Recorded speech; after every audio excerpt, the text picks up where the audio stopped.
Fighting for joy isn't always easy for the people of God, but as Jesus is now our mediator, he mediates his joy into us. Join Peter Beers and Elissa Butler as we hear their story about how the gospel has empowered joyful obedience and a heart that rejoices. I'm your host, Aaron Miller, pastor of equipping at Grace Baptist Church in Santa Clarita, California. Welcome to Magnify.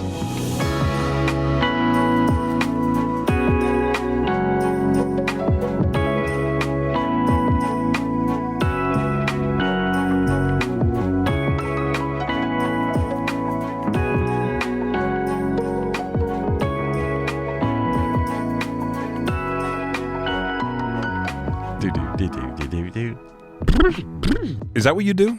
Like before concerts and stuff? Oh, yeah. Oh, yes. Warm up. Yeah, got to. Especially the older you get. I can warm up for 45 minutes and still not be where I was 30 years ago. Yeah, but that's more, okay, I don't know, is that a lip thing or a throat thing? Like, It's a relaxation mixed with just getting the voice moving. And trying to warm up the whole range. It's really easy to talk down here all the time, but that kills your voice. Oh, doesn't it? Yeah. Mm-hmm. It's not, well, kills your voice for singing? No, No, just in general. talking in general. Oh, I don't know anything about voice. You naturally speak with enough intensity and modulation in pitch that it feels like you could just talk forever. Yeah, but that's not true, though, right? I mean, every voice has a... Well, it's true. It's truer for some just because they tend to support what they say, and it's coming from a place as opposed to talking like this all the time, you know? Oh, yeah. And so for you, especially speaking in large groups like that, it's like a gold mine because you have a natural sense of modulation that holds people's attention. How long have you been musically inclined? Always. Always, yeah. Ever since my family was musical, so we were singing from as early as I can remember. My parents met in the Biola Chorale. Oh, is that right? So Yeah. That's true of my family as well. I just didn't do anything with it. So my two sisters, they sing. My mother, all of her brothers and sisters sing. I'm telling you, you said clarinet, whatever it was. You play French horn? There's something you Not play. clarinet, no. I play trumpet. Trumpet? Yeah. It was an instrument. It's massively different. Very, Woodwind, very different. brass, yeah. Very, very different. Yeah. I can't picture myself holding a clarinet. No, I failed clarinet. How?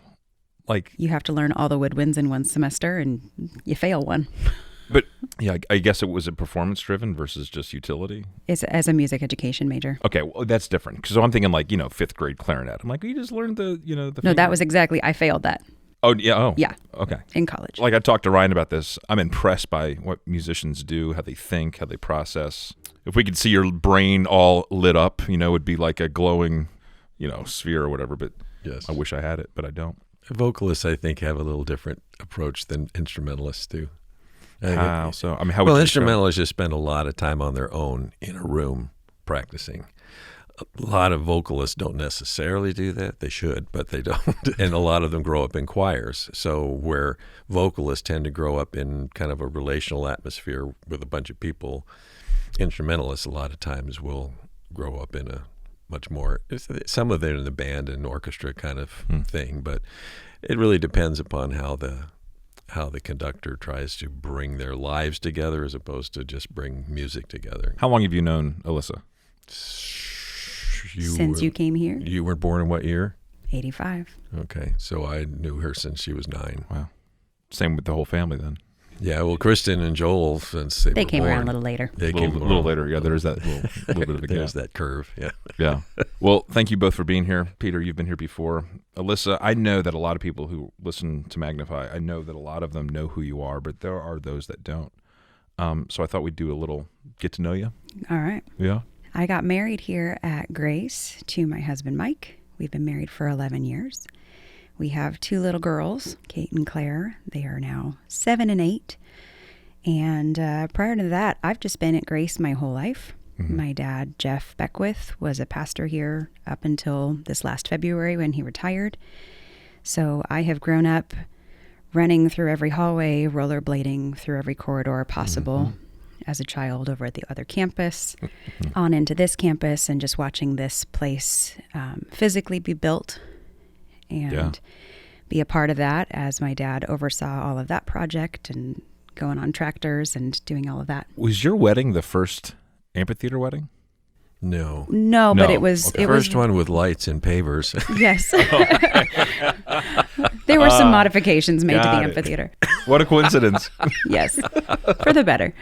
But yeah, we had one of the first receptions outside here, and did it on the patio where there's now a fireplace, but it was a flagpole. That's right. I remember that. So it was a good time because we just sort of invited the church family, because this church family is my family. Yeah. And I didn't want to have particular invitations or anything like that, just because there's so many people here who have been a part of my life. You were in high school when they broke ground here, when they moved? Junior high, High school? I think. In that? 98. Yeah. was when Okay, we so that would first have been came junior here. high. Yeah. I think David Fogelsong sent this to me. It was an old newspaper clipping of what this area looked like. I guess it was a drive-in movie theater. Yes, it was. A long time ago. Yeah. Did we actually build a mountain? Yes. Yes. A small, that's not a I mountain. think but- we're about 80 feet higher than the little valley. Okay, 80 feet's a hill. We built a hill. Okay. But still. Why did we do that? To make it a usable place. Yeah. What, This was just hill like the surrounding areas. Okay. So it had to be flattened out and leveled out to be used. yeah, well, we found a good location. So lots of big tractors. And she was playing on tractors the whole time. Oh, yes. Were they operating or are you just pretending? Yes. There's a massive difference. Yes. So you'd come up and do work days. You remember doing that? Oh, definitely. Yeah. Yeah. Growing up as a pastor's kid, I mean, I'd love to explore that. having three pastor kids of my own. I know Peter could weigh into that too, raising kids in the church. What was the greatest benefit of that? I think what I already said, that this is my family, that there are so many people that have been able to speak into my life, but also that I've been able to watch a lot of other lives very closely. I think I brought this up the other day in the marriage class. It's just one of those aspects of my growing up in watching other people's marriages, both the good and the bad of other people's marriages, seeing how families can function outside of my own personal family, raising my own children, all of those sorts of things. I've been able to watch a lot of things and a lot of people. Like I said, both good and bad, though. We're a messy group. Well, I think, too, I remember when Jeff would go see somebody or visit somebody or whatever, didn't he take you a lot of times? Always. So you learn ministry Always. standing by his side. A big part of just going into the shut-in ministries and go with my dad to sing hymns with various people. Christmas Day, I think every year we would go up to the hospital and my dad would ask Marjorie Link who we could go visit and just go sing Christmas carols to. I've just gone with him to everything. If it was being his wedding date for different weddings he was doing, going to I don't know how many funerals, but just being a part of ministry and watching him do that. Peter, you raising your family in the church? Not that you can speak from your son's perspective, but Yeah, actually, I raised my family before I got into ministry, Oh, is that in part, and then my boys were pretty young when I finally made the jump from teaching junior high school into full-time ministry. It was different because I was really growing as a Christian at that point. My spiritual life really took off, well, probably about 5 years before I ended up in ministry. So I think they saw the difference. I think they were able to watch my life take different direction, take greater focus in what it meant to walk as Christ and begin to do Bible studies at my junior high school and things like that. I'd love to do a deep dive on Yeah. that sometime, but like what were the general circumstances around your life taking a pivot? Coming to Christ was a big part of it. Okay. Salvation. Salvation. Okay, so I didn't actually know that part. I Yeah. thought maybe you were a believer. No. I mean, I went to church all my life. I, in fact, even directed a youth choir in an Episcopal church for many years, but I wasn't a believer, as I would call it now, and as the Lord has allowed me to understand it. So with that in mind, it was really going to a Christmas concert at a church in Burbank and watching a kid in the middle of that choir, just tears coming down his face, and his head was raised and his arms were raised, and and he was just worshiping. And I looked at that and I said, I've been doing music all my life, and I don't know what that is.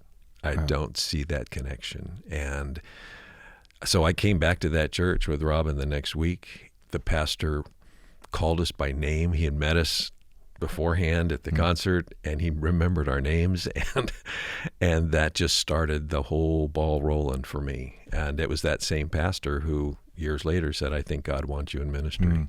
Wow. He saw the gifts that God had given me, and the church needed them, and that's kind of where it ended up. Elissa, you were always raised in the church. What's your salvation story, though? Do you remember when that occurred? Young. Yeah. I believe I was 7 years old. Yeah. And just coming to my dad and saying, I want to be a part of that. And I think as I get older, you hear all these other great salvation stories and you start to question, was mine? No, mine was real. At 7, no doubt. Yeah. And just been able to work my way through growing and bearing more fruit. Who did God use in the church besides your parents to build your faith? Debbie Broyles, as a child, for sure. Debbie Broyles, a lot of these women in children's ministry that have just spoken to me over the years, especially just running around the church campus. You know, there's just a few people that you start to gravitate to and follow them around like a little puppy dog around the campus. Yeah. And I mean, the impact of children's workers in the church and youth workers in the church, such an impact and an echo that follows decades later. You know, I love that. I love how God uses that. I mean, there are all sorts of blessings being raised in the church. I'm not a pastor's kid, but like I said, I'm raising 3 of my own. And I want to be able to lead with my family in ministry, and that's always a challenge to know how to do that strategically and gently, knowing that God has made each 3 of my children differently, you know? So yeah, I just need more grace in that. Are you willing to talk about some of the hard things that came with being a pastor's kid? some of the hard things of being a pastor's kid. I don't know if it's different now than it was when I was growing up and church was a little bit smaller. But I think one of the hard things is being known. Mm-hmm. I'm a pretty strong introvert. I know I don't look it when I stand on stage and sing, but I am. And so I have a hard time really getting into strong personal relationships with people. I was kind of okay with just sort of, you know me, you know who I am, you know my name, we're good. But without really getting into depth with people, because I didn't have to. Mm-hmm. Everybody already knew who I was. I didn't have to have those conversations. Did you want to have depth with people, or I was do. that something? Yeah, I do, but it's not a skill that I really learned well. And I think just because I was able to get away with so much in that sense of already just being known who I was, people knew my dad, people knew my story, but they didn't actually know me. Sure. I am thankful for friends that pursue that hard to get that out of me. That must be hard when people feel like they've already checked the box in knowing all of who you are, and you're sitting there going like, you don't know me. No. But they have a lens on you. It's true, and then I allow that to remain by not participating. Peter has a glass house had an effect on life and marriage and self-perception and insecurity.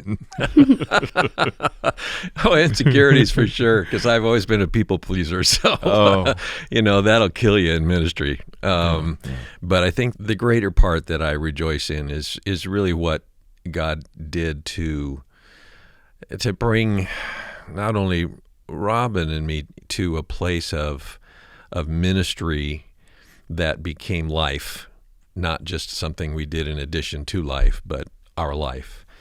And that helped to bring, music for me is just, it's the easiest way for me because of, I think, the way God designed us all, really, heart, soul, mind, and strength. Yeah. That's where singing, to me, just flourishes. That's where my worship became something real for me, and it became as well the place where the words I was singing finally rooted inside me.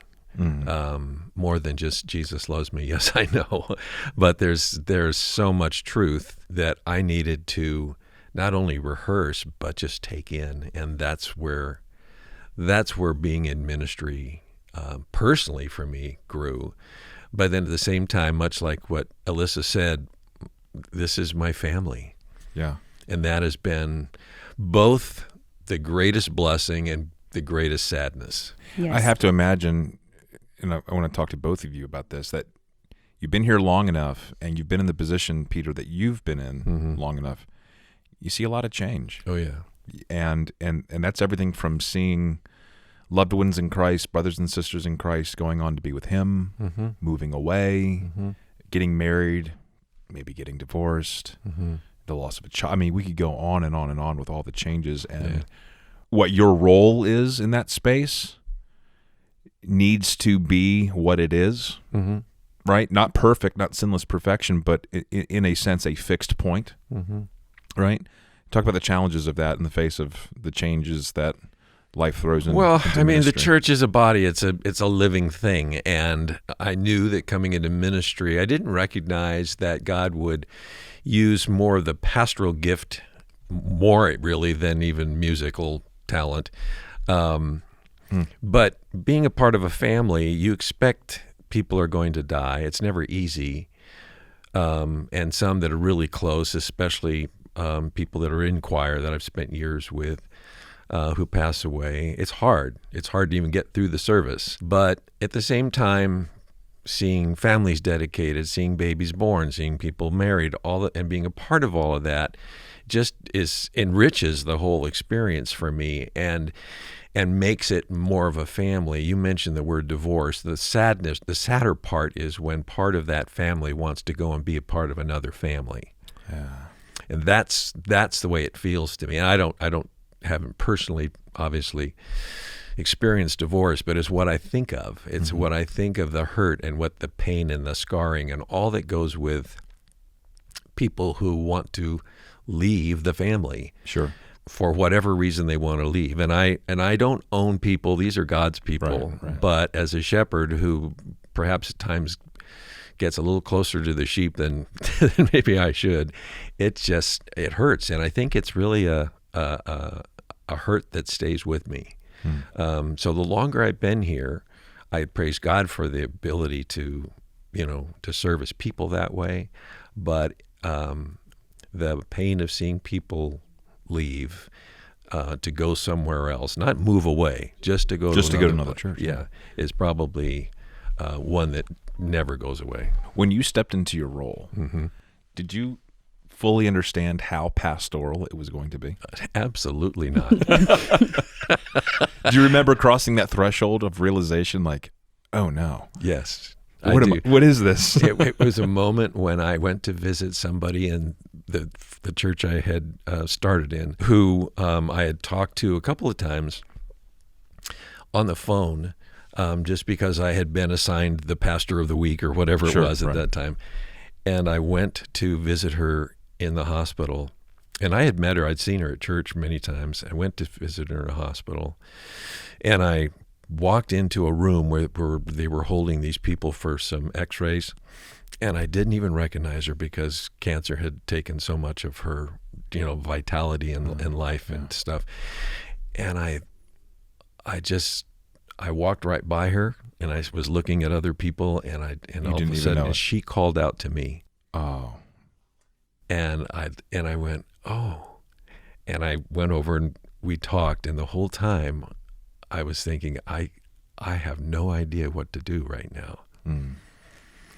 Over I think the years, God has just told me that's a good place to start.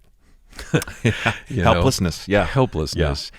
And yet at the same time knowing that I'm not the answer for this woman, her faith in Christ, and God is that answer. And fortunately, she was a very strong believer, and she almost put me more at peace than I had come to do for her.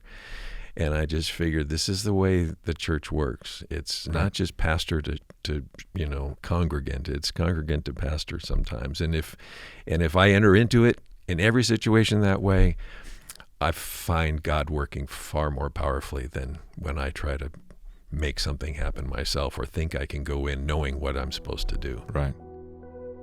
Hey, Grace family, spring registration for Grace U is live this week on our website. Go to gracebaptist.org/GraceU to find out all the spring courses that will be offered. So each course will have a minimal cost, and it will include resources and, of course, access to pastors and faculty as we build up our church family. So take advantage of Grace U. Registration open now. Elissa, I mean, you've been here again all your life, and you've seen a lot of changes yourself, and many times the changes are good, but it doesn't make them easy, right? Right. And for me, I've never been in a place long enough for the roots of my life to be as strong as yours. Yeah. I've lived in various states growing up. I've only been at this church almost 11 years. And so this is the longest place I've actually lived in, a location and served at a church. But what's it like from your perspective to grow up as a little kid into now a mom of two, you're married. I mean, this is your home. Mm-hmm. From your perspective, what's been some of the greatest joys in that change, but also some of the biggest difficulties?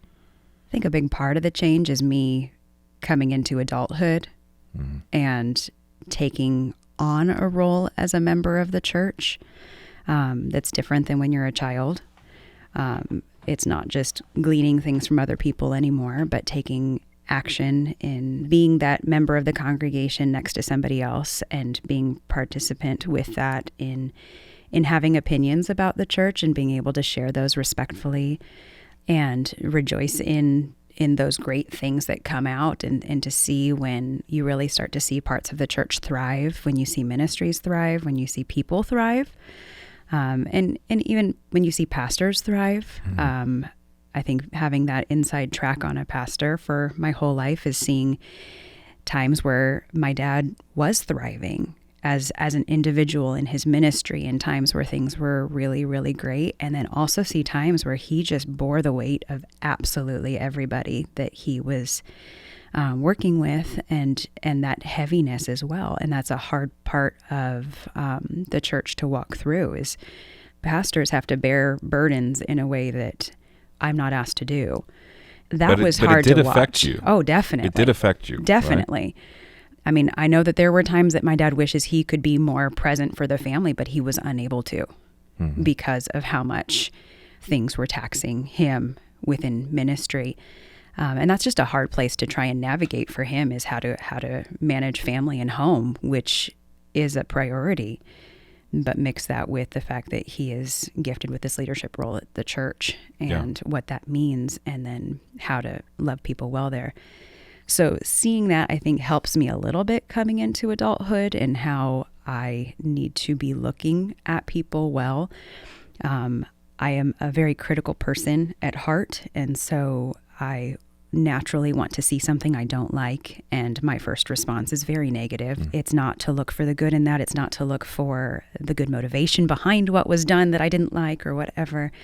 And so to remind myself of those things of, they're doing this for the purpose of growing this church in its faith and all of that goes into it. So unless I really have a big, huge theological issue, I need to be praying. Right. I need to be praying hard for the leadership of different ministries and things like that, so that I can support them better. And then if I still find that there's an issue there that I still disagree with, then I have a responsibility to come forward and say something, but I don't need to go do that immediately. What are some of the things that God uses, whether they be people or certain disciplines you've learned to craft, spiritual disciplines, that when you're thinking healthily about life and ministry? Because, Elissa, what you possess, not everybody possesses, and what you possess is knowledge of what's behind the curtain. Right. Right? So you have an active Rolodex, if you will, of thoughts, copious thoughts of all the reasons why you shouldn't trust people, you shouldn't trust church life because it can hurt at times, and the glass house effect and all of that. What are the things that God uses to keep you going in his church? Well, church life does hurt because they're people and they're relationships and they're hard, and I can't anticipate everything being easy. So honestly, it's watching my dad, because I have watched him work through some really difficult relationships and do it in a way that I admire. It would be easy for him to shut somebody down because we don't all like everybody. I don't like everybody. It's hard to like everybody. Some people aren't as likable. I'm probably not as likable to other people too.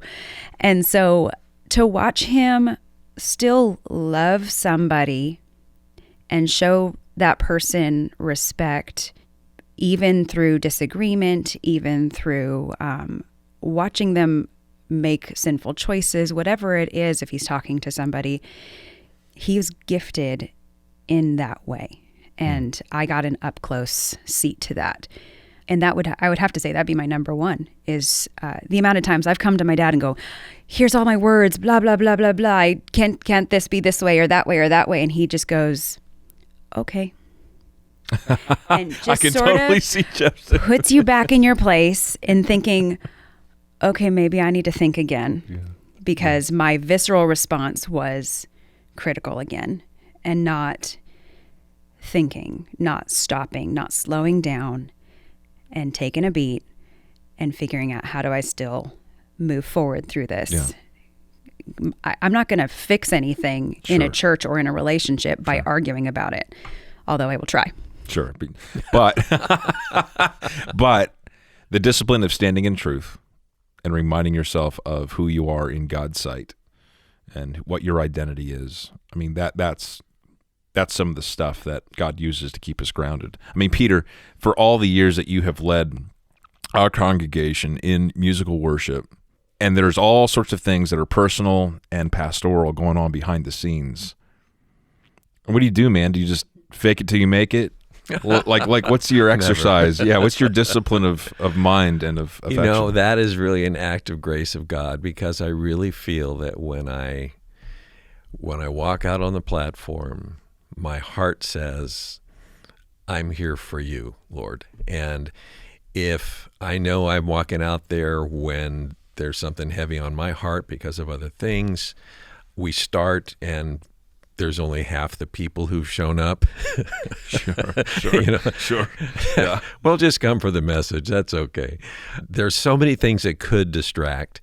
And yet at the same time, I really believe it's the grace of God that allows me to enter into the music and the truth that we're singing, to the point to where if it was just him and me, I would want him to see me and hear me and know the motivation of my heart is simply to be there for him. And that's what he has done through the years for me. I can't say that there aren't moments of distraction and there aren't moments where I get overwhelmed. A lot of times it's when I feel we're singing about God's forgiveness, and I know I have much to be forgiven for. But even then, I sense is an opportunity for the Spirit to use that. You know, people have come up to me and said, hey, you can't cry when you lead worship because you're going to make me cry too, you know, and I just say thank you. Yeah. Because that just reminds me that this is a real thing we're doing, and it's something that we're responding to, which is the essence of worship. We're there to respond to God in all that he is. How do you fight for joy? How do I fight for joy? How do I fight for joy? Because joy has been the theme of my last 6 years. And I didn't know it was supposed to be the theme of my last 6 years, but God did. 6 years ago, Mike and I moved away from California. We went to Washington State for a new job and bought a house that was in desperate need of remodel. It was a dump. And so we moved there with an 8-month-old and a 1-year-old. Oh, boy. And a remodel and a new job. And we started in on that. I mean, we're talking tearing down walls and the whole gamut. But at the same time, it became abundantly clear almost immediately that the owner of the company had vastly misrepresented his character to the point where every single day Mike was coming home so defeated, genuinely to the point of probably verbal abuse at work. He was so put down. He actually doesn't have much recollection of our time there. It was a very dark period of time for him to be attacked all day at work and then come home and still have to change the toilet out and put a sink in and take out a wall. Sure. And have 2 babies and a wife. It just got really, really hard. We found a church up there that was a beautiful church to be at. I was able to take part in the women's ministry there, which was the highlight of everything for me, and actually where I made some friendships that I still have and take part in often. But Mike was not able to take part in any of that. He was able to come on Sundays, but that was about it. And so he did not get that time of fellowship or anything. So his whole life was dark cloud at work, coming home to dark cloud at home. And there's not much I can do to lift up somebody out of that. So it just got hard. About 5 months into it, it was on my birthday, I started working, and Mike quit his job. Immediately, he was begged back. He went back, and then he was let go right before Christmas. What year was that? That was 2016. And so we moved there in May, and by Christmas, he'd been let go.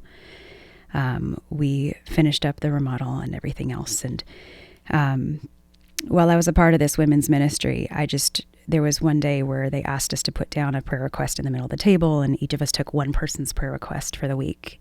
And I just wrote down, in a moment of actually being vulnerable, that I was not able to find joy. I didn't know where joy went. It was just hard.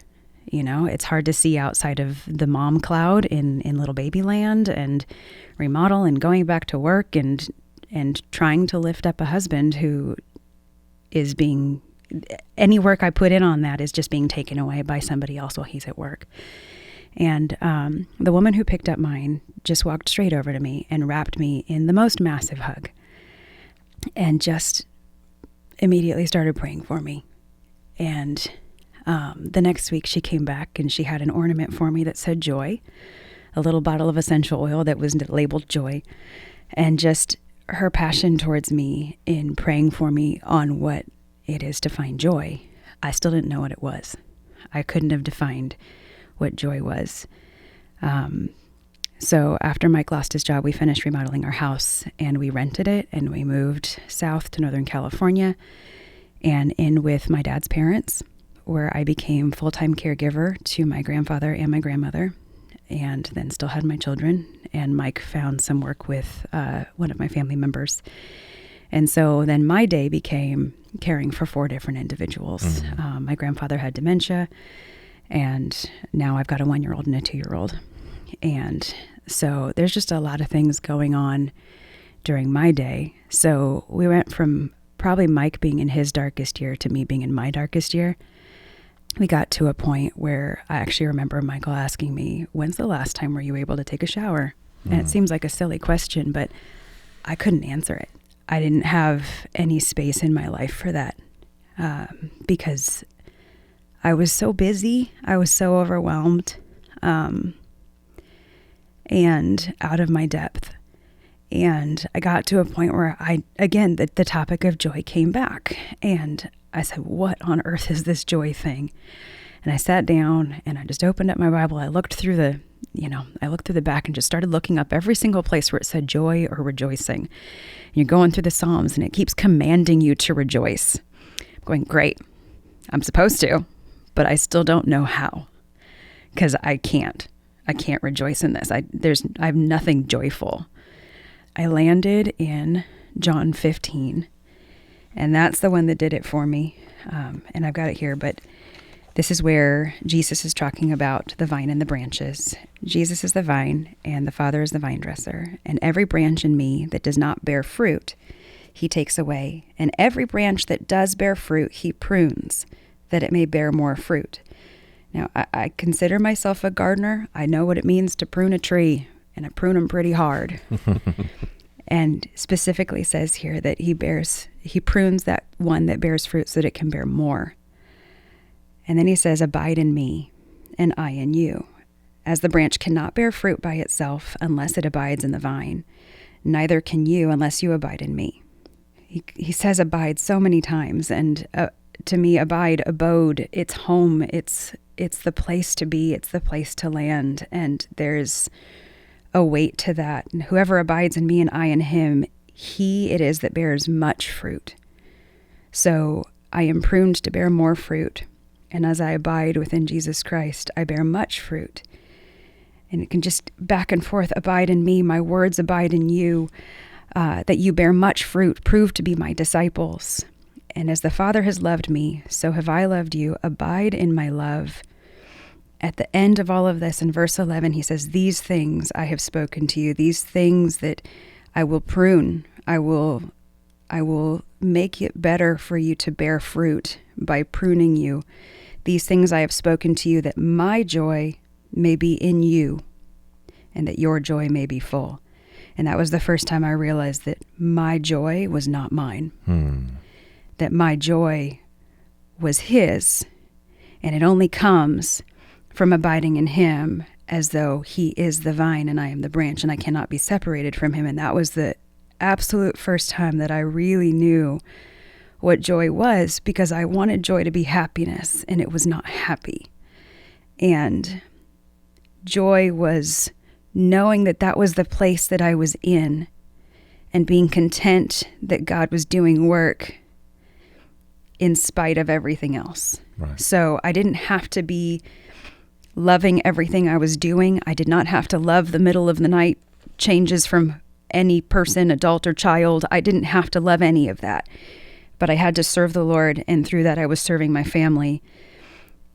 And in that is joy, through the work of doing what he has given me to do, happy or not. And it's just Jesus mediating his joy into 100%, because I couldn't find it anywhere else. Sister, thank you for sharing that. You just bore your soul out on a recording.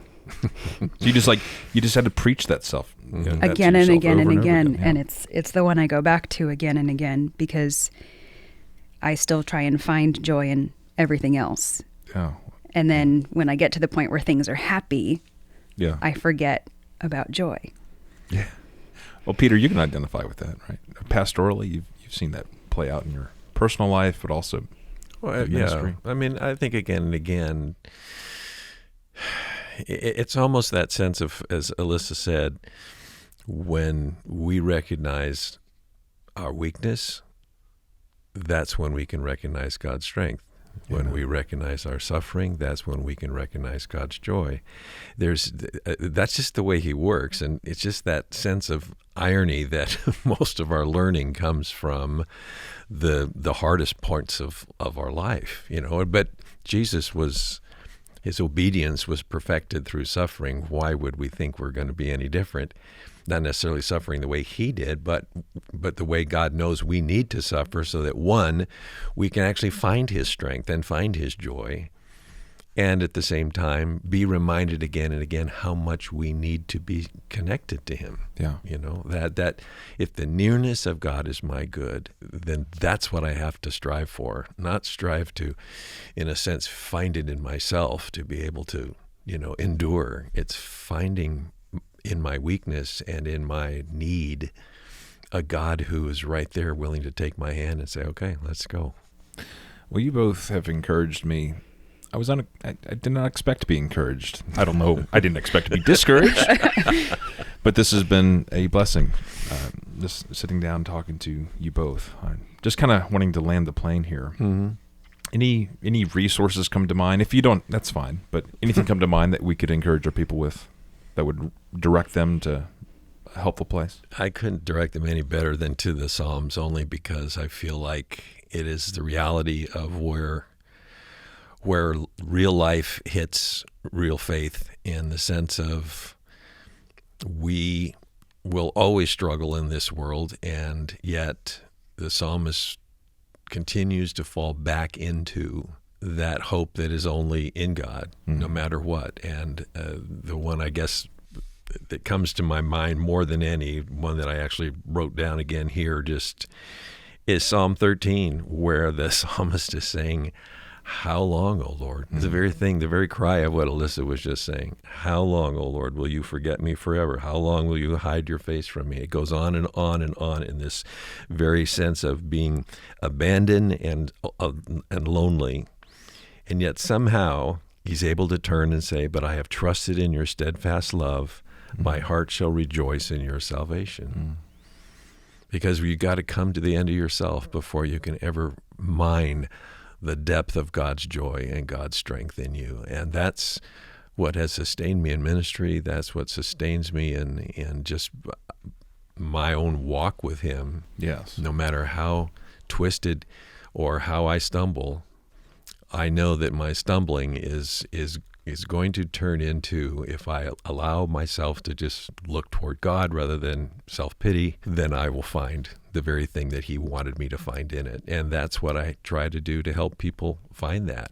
You know, He promised to be with us. He promised to say, I will be with you. He didn't say everything's going to get better.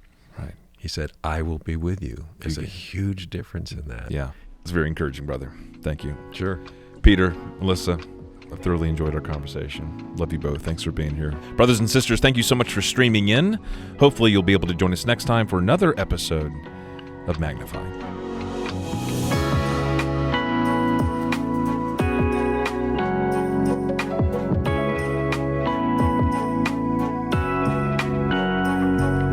Thank you so much for joining us today.